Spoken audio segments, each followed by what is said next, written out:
Bonjour, c'est Sophie, la créatrice d'Au revoir podcast. Avant de commencer cet épisode, je tenais à remercier Coralie, Xavier et Soline qui ont apporté leur soutien à Au revoir podcast ces derniers jours.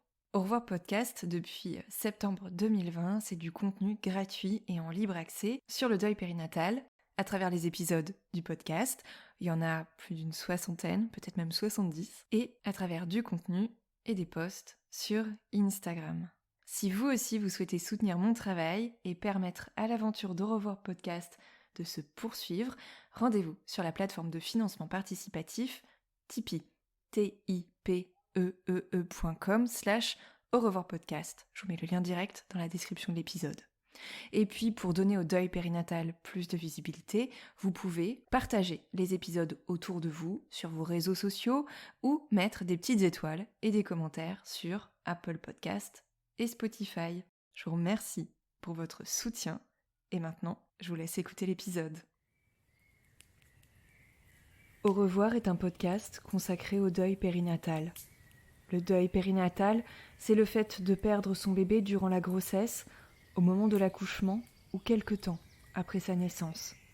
Par conséquent, les épisodes de ce podcast abordent des questions sensibles et douloureuses. Avec mes invités, nous parlerons notamment d'arrêt naturel de grossesse, d'interruption médicale de grossesse, de mort in utero ou de décès d'un enfant, quelques minutes, heures, jours ou semaines après sa naissance.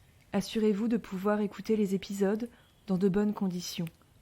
Et surtout, n'oubliez pas, dans le mot deuil, il y a certes le D de décès, mais il y a aussi le E d'espoir ou le I qu'on retrouve dans le mot vie. Je vous souhaite une belle écoute.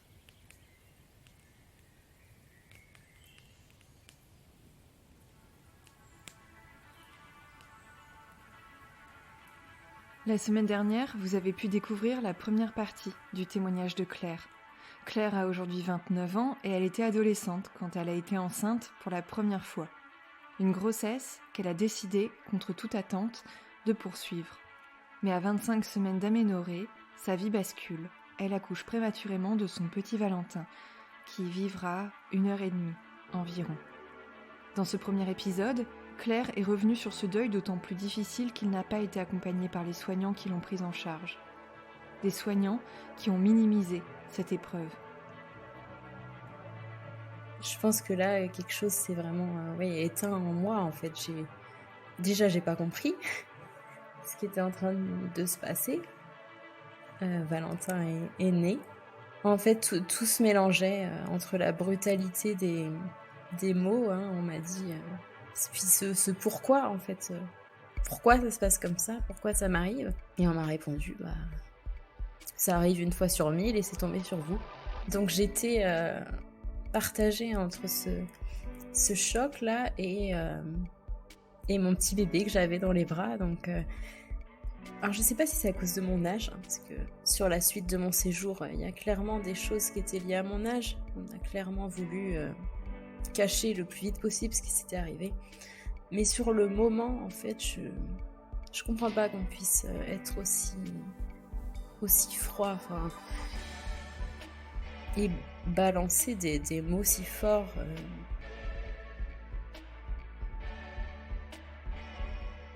Claire avait 16 ans donc au moment du drame et elle s'est sentie glisser petit à petit.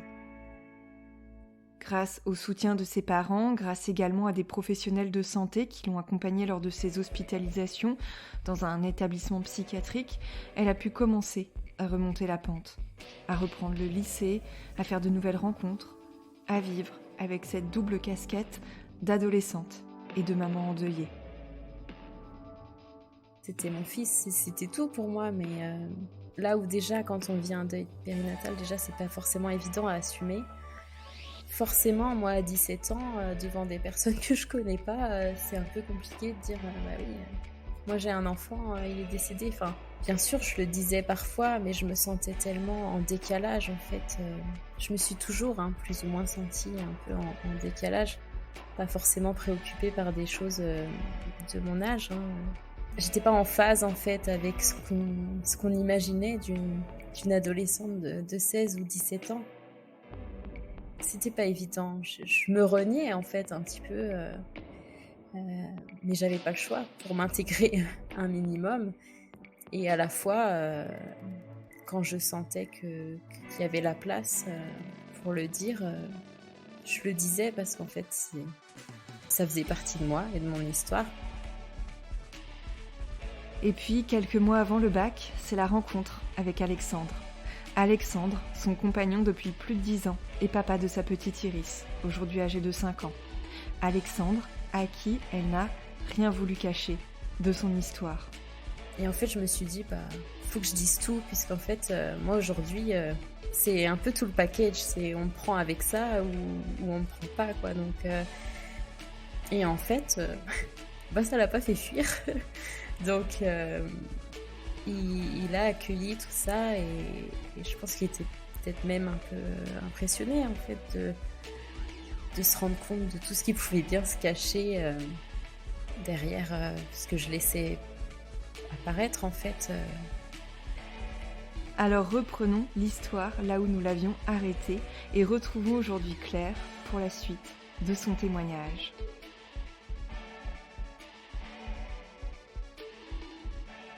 Au revoir podcast, épisode 40, partie 2. Claire, la vie après Valentin. Lorsque nous avons quitté Claire, elle venait de rencontrer Alexandre. Tous deux sont alors en terminale, passent le bac et le décrochent ensemble. Ensemble, ils franchissent de nouvelles étapes. Premières vacances, première rencontre avec les parents. Mais quelques années après le décès de Valentin, Claire commence à se sentir fatiguée, même épuisée.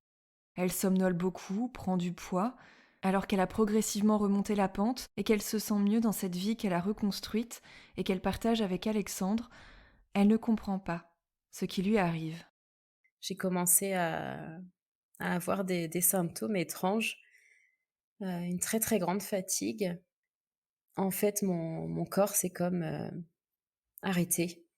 Il y a eu une errance, hein, médicale pendant de longs mois, on ne comprenait pas ce qui m'arrivait et puis, finalement, on m'a diagnostiqué, une hypersomnie idiopathique.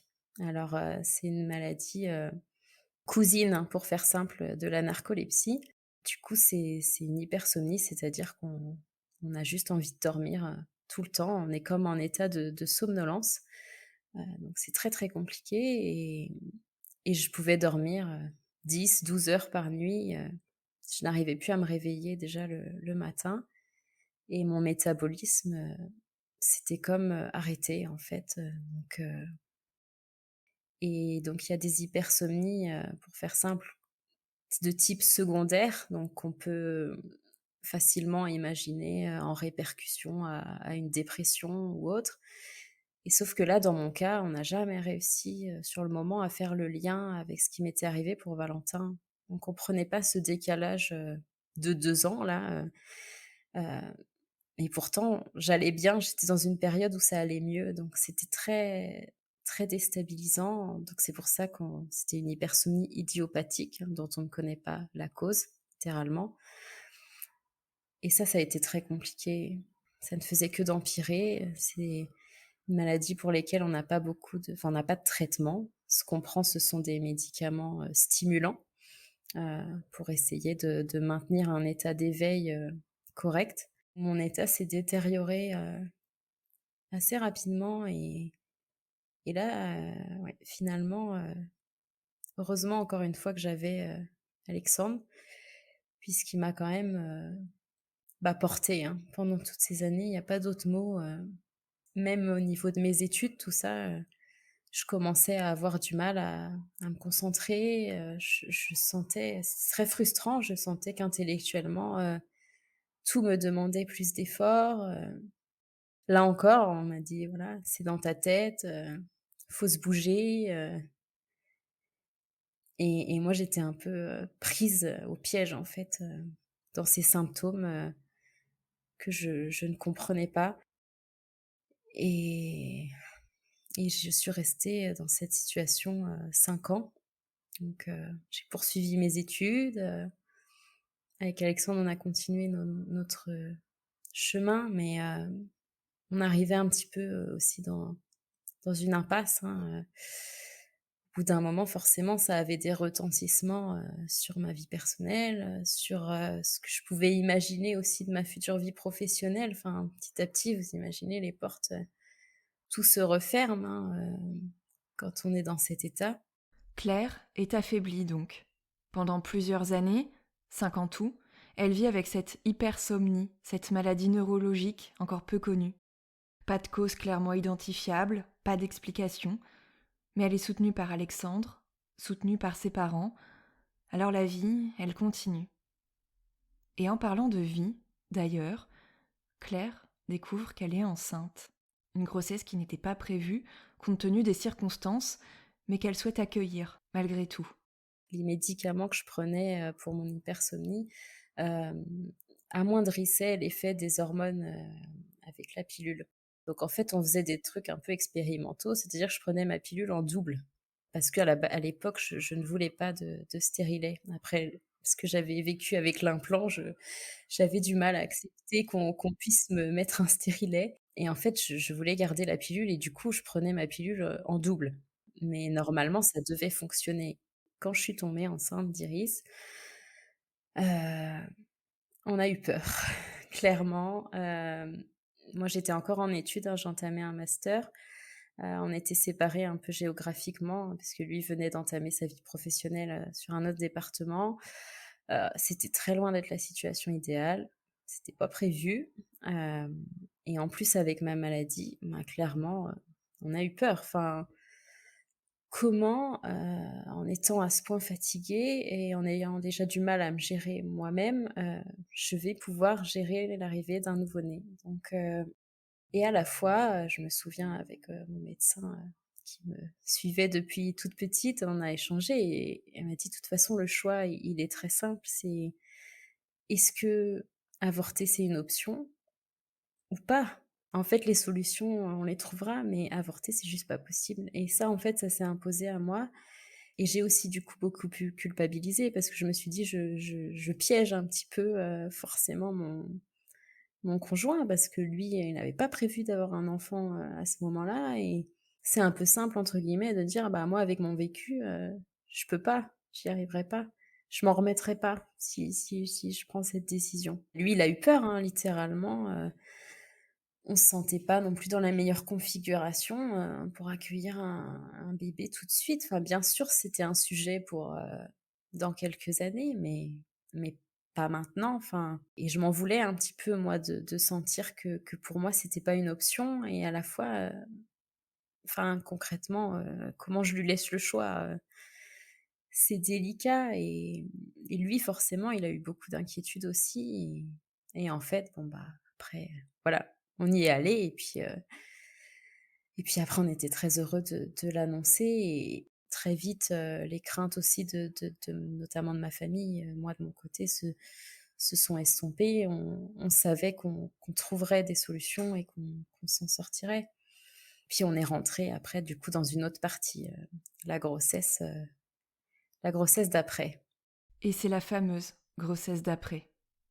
Près de 7 ans après sa première grossesse et le décès de Valentin, Claire se prépare à vivre cette étape en sachant que tout peut s'arrêter. Une grossesse d'autant plus marquée par l'incertitude qu'aucun examen n'avait été réalisé pour comprendre les causes de son premier accouchement, très prématuré. Les équipes médicales, comme je vous l'ai dit, celles qui étaient présentes au moment de la naissance de Valentin, avaient complètement minimisé le vécu de Claire. Elle l'avait malmenée aussi, et puis elle n'avait pas non plus pris la peine de comprendre ce qu'il s'était passé afin de pouvoir envisager un accompagnement adéquat pour une future grossesse. Et puis, il y a aussi la peur liée à l'hypersomnie dont souffre Claire. Comment va-t-elle vivre cette grossesse alors qu'elle est constamment épuisée et qu'il vaut mieux arrêter les traitements médicaux?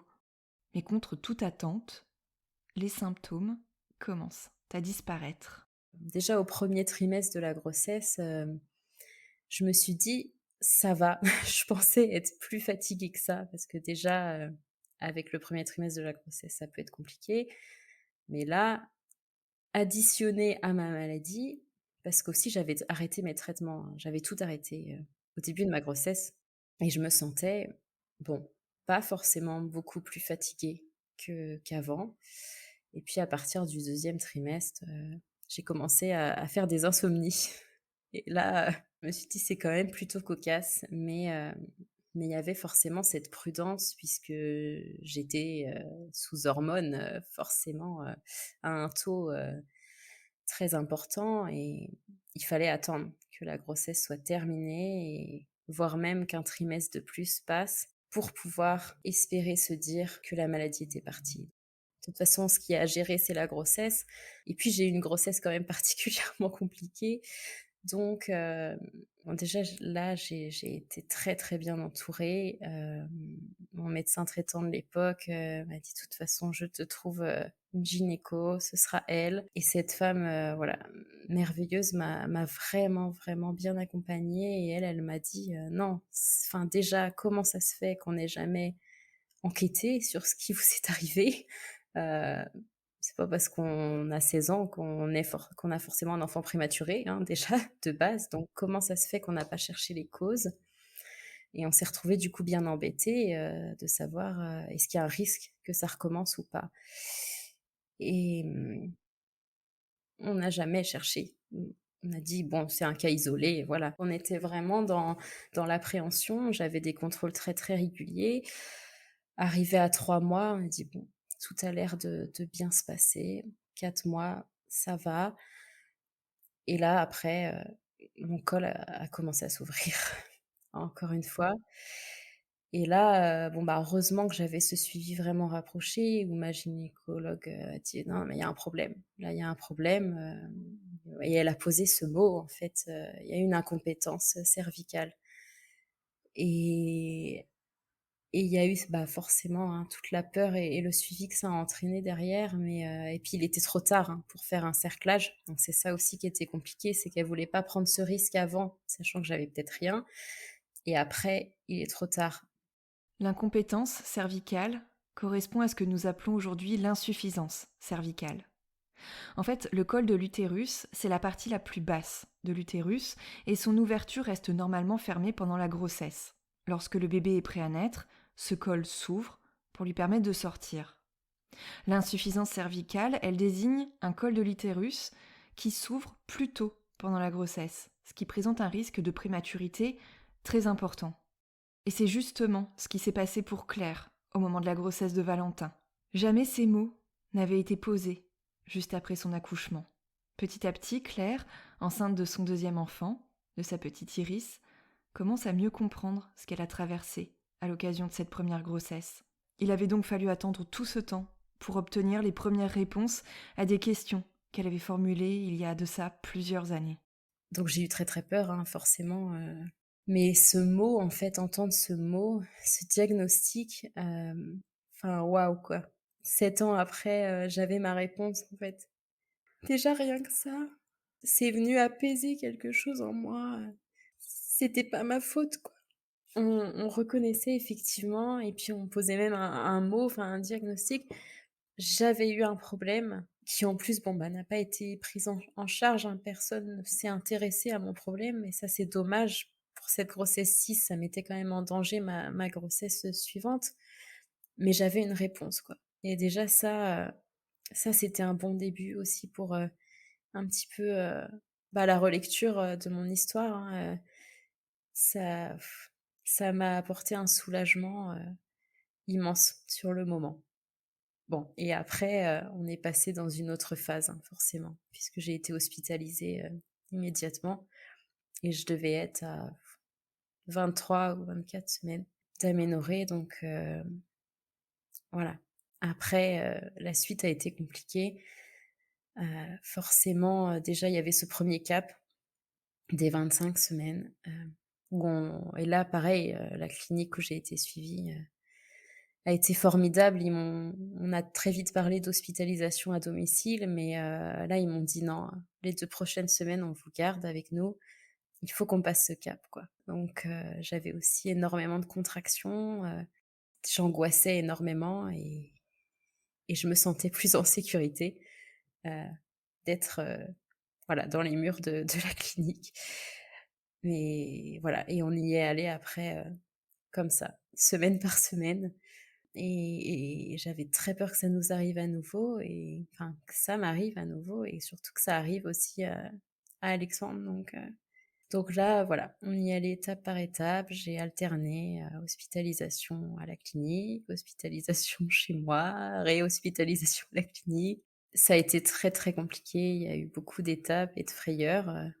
J'ai quand même fini 2 fois en salle de naissance avec la péridurale dans le dos, hein, donc et on voyait la un pédiatre, toutes les 2 semaines, à chaque cap, on disait: «Voilà, si votre bébé, il arrive maintenant, il y a ça qui se passera. C'est ça les risques», et en fait, on a compris que j'avais besoin de ça.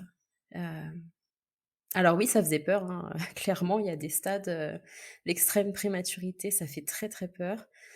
Mais à la fois, bon, bah, on me disait: «Voilà, on fait ce qu'on peut». Donc j'ai eu les injections, voilà, pour les poumons, on faisait ce qu'on pouvait. On pouvait pas faire grand-chose, mais déjà j'étais alitée, totalement, hein, pendant plus de 3 mois, je me suis levée juste pour aller aux toilettes, donc et me doucher, donc on mettait toutes les chances de notre côté et on avançait, semaine par semaine. Ça a été extrêmement long. C'est long, mais Claire est bien suivie. Elle se sent en sécurité, se sent comprise. Autour d'elle, il y a ses parents, il y a son compagnon, et puis des soignants humains et bienveillants. Enfin. Ces hospitalisations se passent dans un établissement différent de celui dans lequel elle a mis au monde Valentin. Cette fois-ci, elle a choisi une clinique de niveau 2. Mais compte tenu du risque très important de prématurité, cette clinique ne pourrait pas prendre en charge son bébé s'il naissait trop tôt.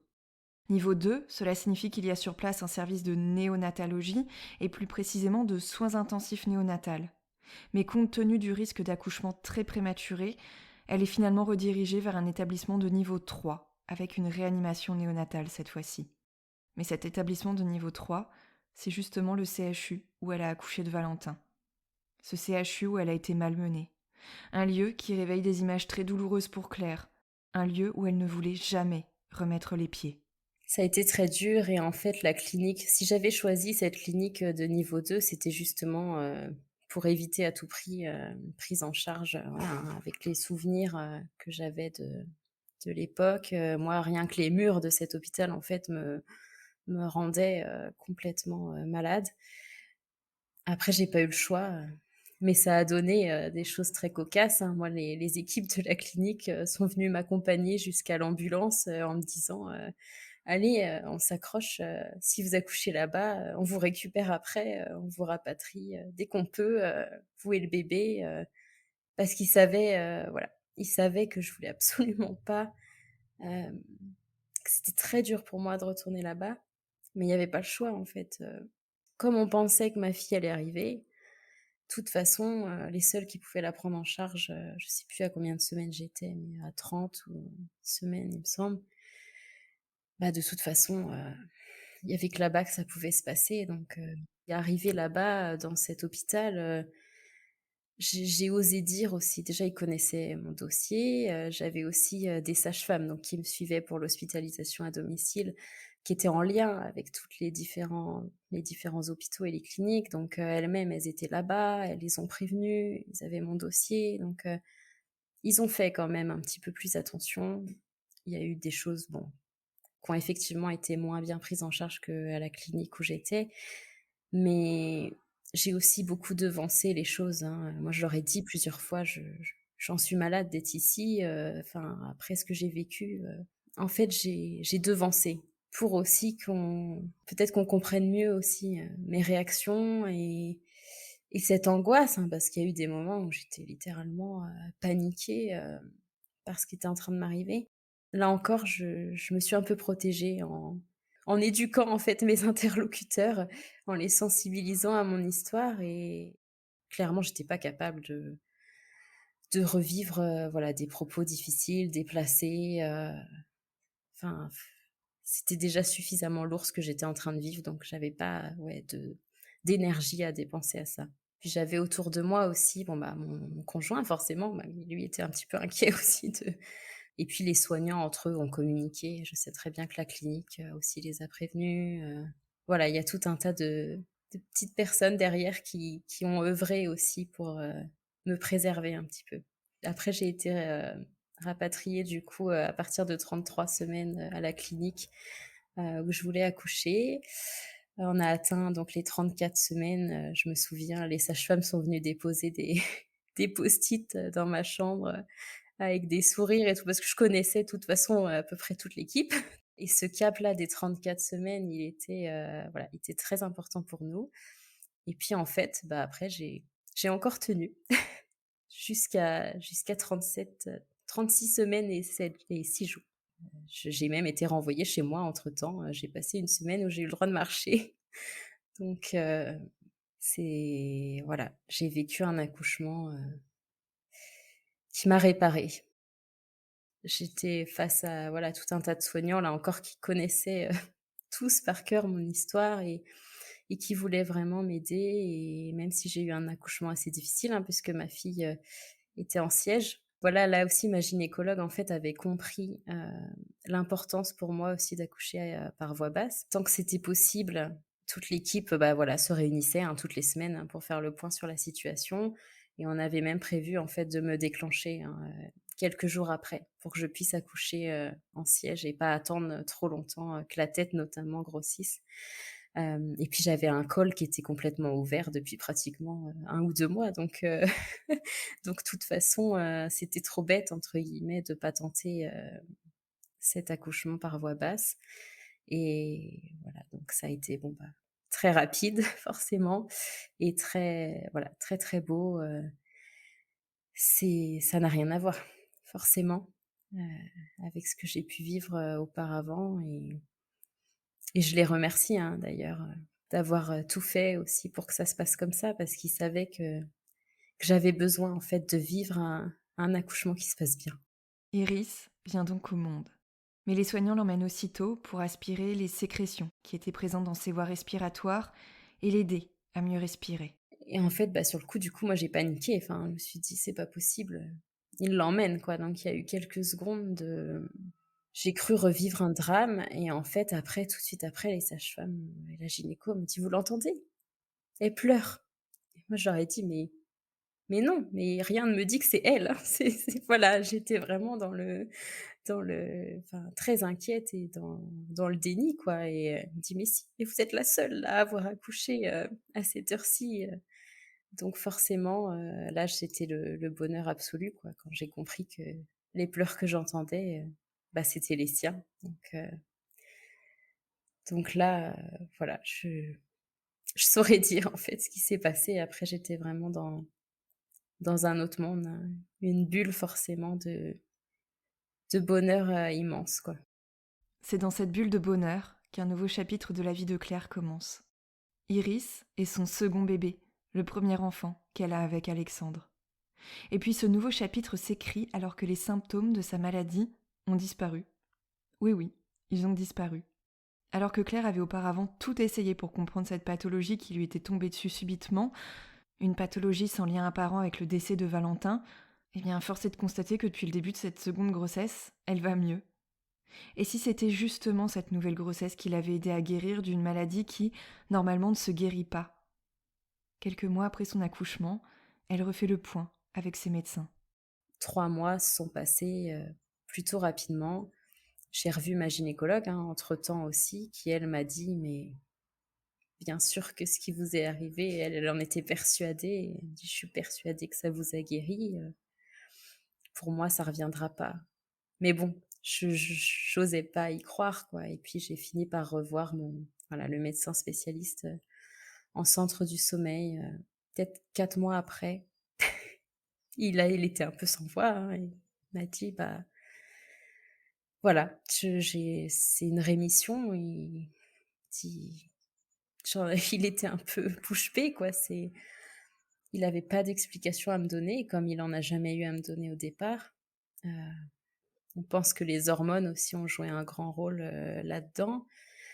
Après, voilà, bien sûr, il m'a donné des conseils, pour la suite. Et puis surtout être en alerte, en fait, sur, s'écouter et faire attention à soi, pas pousser, trop loin voilà, le curseur. Parce que malgré tout, et bah, il y a un peu cette épée, de Damoclès au-dessus de ma tête. Mais il y a pas de raison, d'un autre côté aussi, que ça revienne, en fait.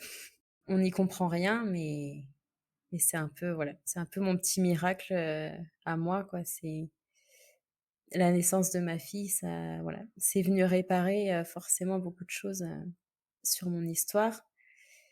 Mais plus que ça m'a guérie, en fait, même, physiquement, donc c'est assez incroyable tout ça. Il y avait aucune logique dans tout ça. Sauf que voilà, force est de constater que ma grossesse m'a guérie. Donc après, est-ce que c'est purement hormonal? Est-ce que c'est finalement, il y a un peu de psychique dans tout ça? On ne le saura pas en fait. Mais aujourd'hui, Claire, elle va mieux. Depuis toutes ces années, il y a eu la naissance de Valentin, le deuil, la dépression, les hospitalisations, cette maladie aussi qui s'est déclarée comme une bombe à retardement. Et puis il y a Alexandre, il y a Iris qui a aujourd'hui 5 ans. Elle en a fait du chemin, Claire. Et puis elle a commencé à obtenir des réponses à ses questions. Les années passent et tout ce brouillard de questionnement s'estompe, peu à peu. Savoir qu'elle souffrait d'une incompétence cervicale, par exemple, c'est déjà une première réponse à ce fameux pourquoi ça m'est arrivé. Et puis il y avait d'autres interrogations qui étaient restées en suspens. Pourquoi est-ce qu'elle avait poursuivi sa première grossesse? Pourquoi est-ce qu'elle avait eu ce désir alors qu'à l'adolescence elle savait a priori qu'elle aurait recours à une IVG si cela lui arrivait?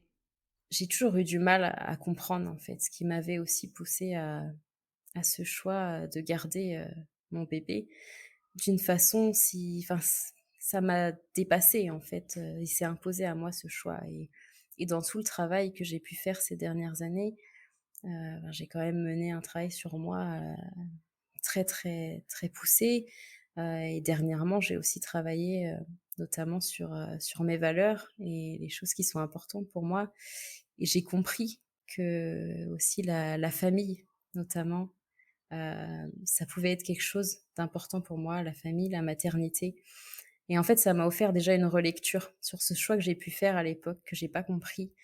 Heu, En fait, c'était il s'est révélé à moi parce qu'en fait, c'était important pour moi et que j'aurais pas été en accord avec, avec une décision d'interrompre la grossesse. Donc déjà, ça m'a offert une 1re relecture. Et puis il y avait aussi cette autre question. Pourquoi ces 2 grossesses alors qu'elle prenait la pilule? Il y a plus de 2 ans, Claire a été de nouveau enceinte. Une grossesse extra-utérine cette fois-ci. Mais comme pour ses 2 précédentes grossesses, Claire était sous contraceptif. Un mot commence à être posé, celui d'hyperfertilité. L'hyperfertilité, c'est le fait d'être enceinte facilement, même quand on a une contraception. Et ce mot, il lui fait du bien à Claire. Car il y a 12 ans, lors de la première grossesse, nombreuses ont été les personnes à penser que cette adolescente enceinte était un peu fautive, un peu responsable de la situation. Mais Claire, elle l'avait toujours su qu'elle n'avait pas oublié sa pilule. Alors que j'avais un stérilet, cuivre, que j'avais posé donc à la suite, de la grossesse d'Iris. Hem, j'ai fait une grossesse, extra-utérine. Mais à la base, bah, là encore, j'ai absolument pas compris que j'étais enceinte, heu et c'est voilà, en refaisant des examens, parce que j'avais des saignements très importants, qu'on a découvert ça et là, ça a été le choc, enfin, je me suis dit: «Comment c'est possible, quoi? Encore, il m'arrive encore un truc, inexpliqué». Je suis retournée voir ma gynécologue après ça et elle m'a dit: «Mais non, en fait, il y a effectivement, peut-être, une hyperfertilité».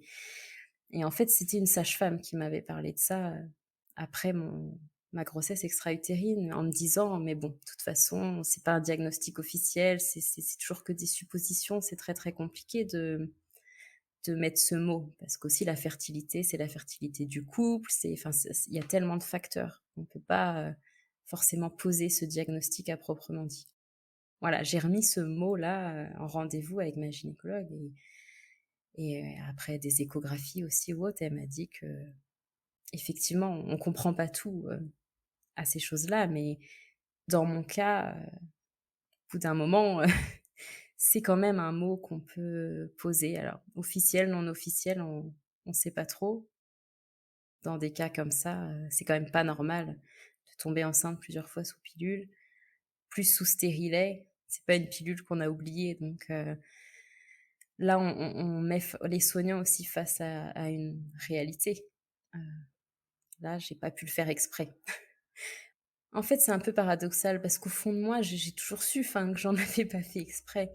Mais encore une fois, ça m'a apporté une certaine reconnaissance, hem, là où j'ai pu être parfois forcément jugée, hein, j'imagine bien.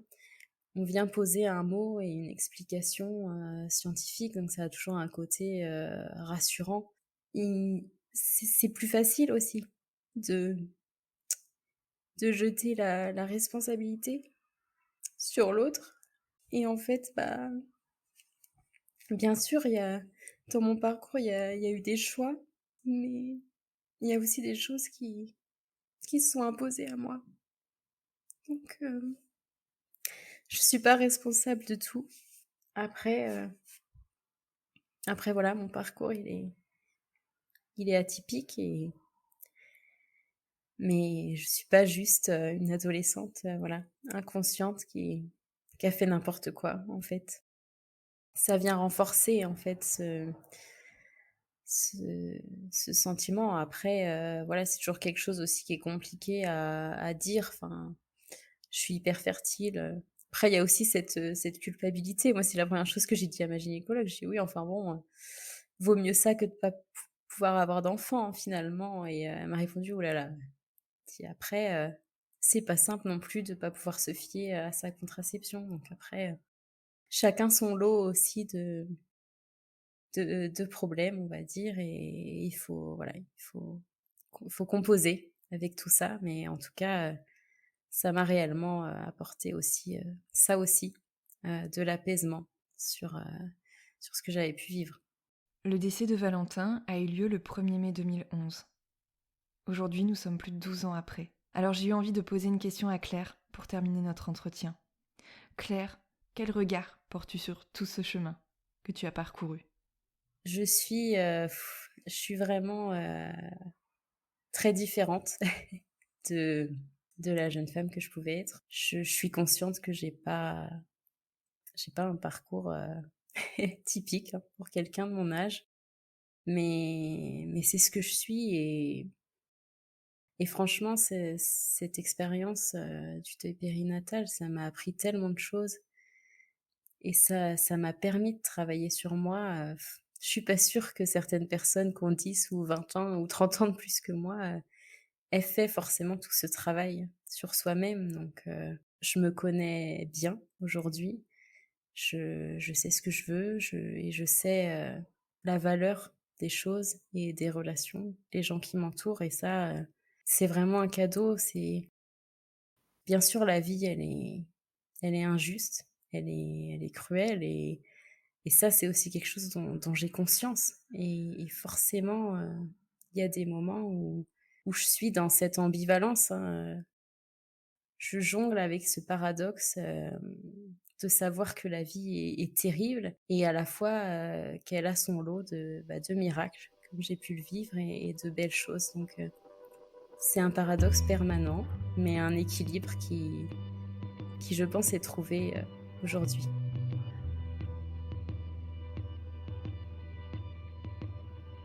Et je pense que quand on survit à un deuil périnatal, tout paraît plus simple après. On survit à tout, en fait. C'est une des pires épreuves, de la vie.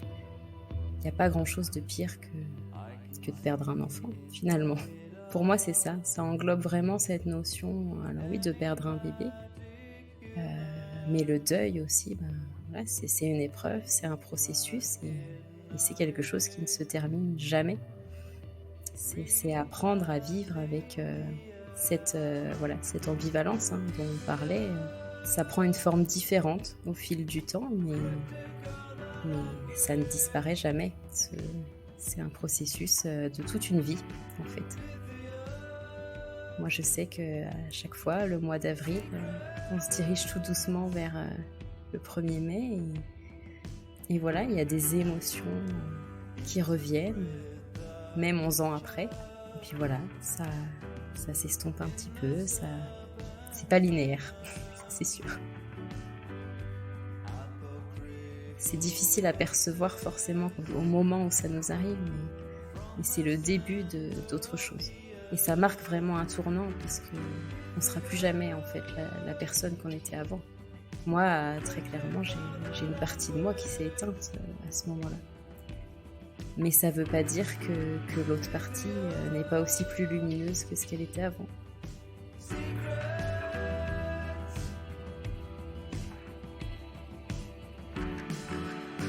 Et c'est sur cette lumière que se termine ce 40e épisode d'Au revoir podcast. Un grand merci à toi, Claire, pour ta confiance.